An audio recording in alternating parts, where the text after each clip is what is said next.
brilliant.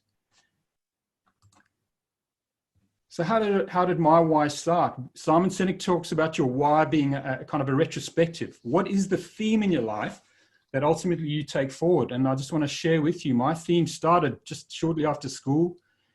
I was a passionate leader at the time. I guess leadership has been something that's been part of me.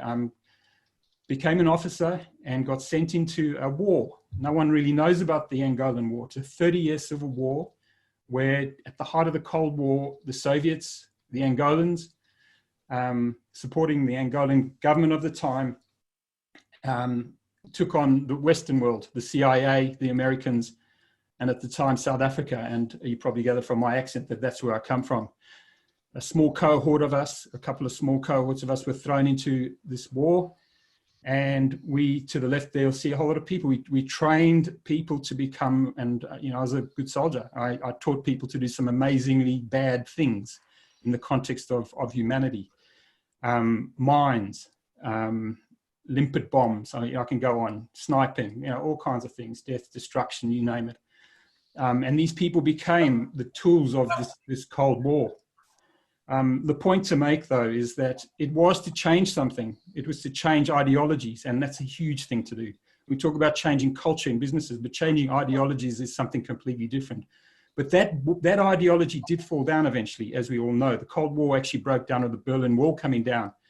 And the legacy of leadership lives on, because we're now morphing into something else. And it's so interesting to kind of look really big and then start to look down and see how you might take that forward.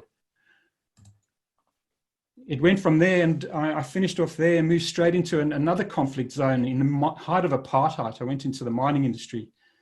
And interestingly enough, at the time, Cyril Ramaphosa was the National Union of Mine Workers counterpart. Now, Cyril Ramaphosa, for what it was worth, was actually negotiating with me, and not me personally, but with my cohort.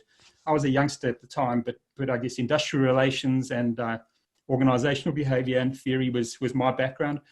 I guess I was one of the few guys that took on the org side of things, but also the finance side. I, for whatever reason, saw both sides of that being quite important. But that there was where I wrote my thesis on the conflict phenomenon in the industry. And I realized that sometimes to change and really change things, you've got to turn conflict up. And when you see, you know, Black Lives Matter and that, sometimes in order to change people's perceptions, conflict has to be escalated. And I've seen that on a number of occasions, and it does work, but it's how do you contain it and how much you leverage that.